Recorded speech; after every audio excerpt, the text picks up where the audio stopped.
Apreciada mujer, aquí estamos de nuevo en Anclen la Verdad, en la serie Mujer Sincera, en el mes de enero. Estamos descubriendo una mujer muy especial. Estamos con el material Anclen la Verdad. Si gustas adquirirlo, por favor, háznoslo saber a este espacio de Anclen la Verdad. La vez pasada nos quedamos dando 3 pistas básicamente de esta mujer. Es una mujer que no ha tomado buenas decisiones, es una mujer que no ha tenido una formación en la fe de manera completa y también es una mujer que pertenece a un pueblo que espera a un profeta, a un tajeb, que implica un restaurador. Y hoy vamos a ver otras 5 preguntas.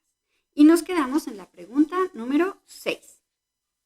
Y vamos a dar inicio y te pido que me acompañes repitiendo en oración estas palabras. El Señor Todopoderoso está con nosotros. Nuestro refugio es el Dios de Jacob. Muy bien. Número 6. ¿Qué sucedió para que el pueblo de Dios se dividiera? Aquí necesitamos ir al libro de Primera de Reyes y en el capítulo 12 vamos a encontrar la situación de esta ruptura y separación de las tribus en el pueblo de Dios. Salomón era rey y cuando él muere queda su hijo Roboam a cargo del reino. Sin embargo, Salomón contaba con un funcionario en su equipo de trabajo y se llamaba Jeroboam. Era un personaje bastante rebelde, era sedicioso, era una persona que no estaba contento con la forma de gobierno del rey y pues él viene a ser un representante de los que estaban en la parte de oposición del rey. Entonces, cuando muere Salomón, el pueblo respalda a Jeroboam y de esa manera enfrenta al rey Roboam, que era el hijo de Salomón, y se queda a cargo de 10 tribus en el reino. Es decir, 10 tribus le apoyan y Roboam tiene que salir en fuga para volver a Jerusalén. ¿Y dónde estaba? Precisamente estaba en Siquem, este territorio del cual hemos estado hablando. Allí es donde se da esta ruptura y el pueblo pues está dividido ahora y hay confrontación entre estos dos reinos. Y de allí que surge Reino del Norte y Reino del Sur. Pregunta número 7. ¿Piensas que la fe tiene estrecha relación con el conocimiento? Por lo general, cuando las personas hablan de fe, es necesario advertir cuál es el fundamento de su fe. Si es por algo que en lo que creen como un pensamiento mágico, pues eso no es una fe salvadora. Cuando hay un conocimiento, una revelación por lo que Dios ha creado y su revelación especial en su palabra, entonces podemos hablar de una fe con conocimiento. Y cuando no es de esa manera, pues se crean pensamientos mágicos, supersticiosos, o que se desvían de la verdad. De allí que podemos entender que esta mujer pues tenía estos rasgos de fe donde no tenía claridad en quién confiar, a quién esperar.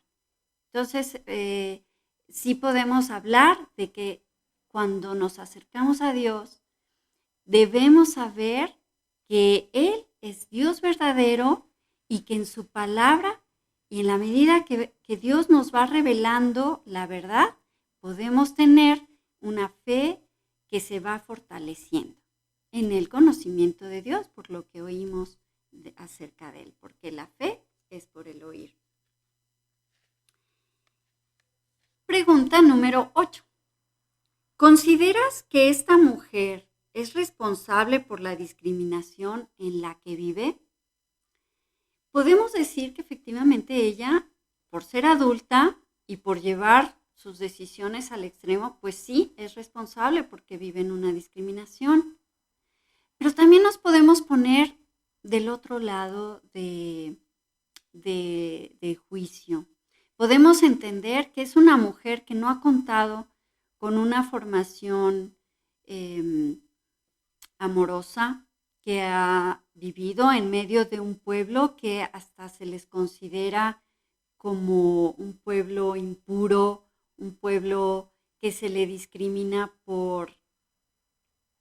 porque no tiene sus bases muy firmes en la verdad. Entonces, de esa manera, pues podemos entender que, y a la vez nos podemos identificar un poco cuando hemos crecido en un ambiente donde no se nos comunica la verdad y la ley de Dios. Entonces nosotros tomamos las decisiones pues conforme se nos van ocurriendo y no basadas en lo que a Dios le agrada. De allí que es muy importante, cuando ya uno conoce a Dios, tiene ese encuentro personal con Jesús y lo recibe en su corazón, por eso es importante compartirlo con otras personas, porque hay personas que viven en desolación espiritual, como vemos en el caso de esta mujer, con discriminación, con juicio, con repudio. Y en la medida que nosotros podemos compartir el Evangelio, vamos a encontrar a personas que reciben ese Evangelio y que transforma sus vidas, porque el Evangelio tiene poder. Vamos a la pregunta número 9. ¿A qué se atribuye el conflicto entre los pueblos hermanos? Pues tiene una relación muy especial con lo que hemos visto en la pregunta número 6, que sucedió para que el pueblo de Dios se dividiera. En este caso, el conflicto se atribuye a que hay hostilidad tanto cultural, espiritual, social. Son pueblos que ni siquiera se dirigen la palabra. Cada uno está aparte en su respectivo territorio y no coinciden en un acuerdo. El problema es que son pueblos de alguna manera, pues que son hermanos, tienen el mismo origen de aquellos patriarcas a los que hacen siempre referencia, Abraham, Isaac, Jacob. Pero ambos pueblos se confrontan porque uno piensa que uno es impuro y el otro los descalifica porque se creen muy puros. Entonces no llegan a acuerdos hasta ese momento. Y lo más difícil es que ni siquiera tienen un trato. Viven como extraños y tenían entre sus acuerdos ni siquiera convivir juntos.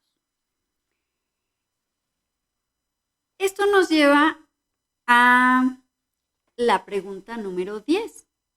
¿Has vivido alguna confrontación con familiares? Es muy probable que todos nosotros tengamos algunos muros que se han levantado de enemistad, algunas situaciones donde nos hemos distanciado, donde no podemos convivir con un genuino amor fraternal con nuestros hermanos o con familiares queridos. Esto es una situación muy generalizada. Hay muchas familias que se distancian, que se rompen, que ya no conviven y que no tienen comunión. Sin embargo, cuando vemos en el Evangelio, vemos en el libro de Hechos una situación muy especial, porque hay una instrucción Y esta es una buena noticia para los que esperamos esa reconciliación con nuestros familiares que ya no, por alguna razón no hemos tratado o nos hemos distanciado. Y teniendo la confianza de que en Jesús se derrumban muros de enemistad. Hay una palabra donde viene en Hechos 1:8 y dice, pero recibiréis poder cuando haya venido sobre vosotros el Espíritu Santo y me seréis testigos en Jerusalén, en toda Judea, en Samaria y hasta lo último de la tierra. Y vemos ese cumplimiento cuando Jesús tiene ese encuentro con esta mujer que seguramente ya descubriste que es la mujer samaritana y que vamos a seguir hablando de su vida poco a poco en este mes. Y yo te espero, apreciada mujer, que continúes con estos estudios. Van a ser de gran bendición en nuestra vida espiritual. Y pues sin más por el momento, deseo que Dios te siga bendiciendo en tu día a día y recuerda, ancla en la verdad. Hasta pronto.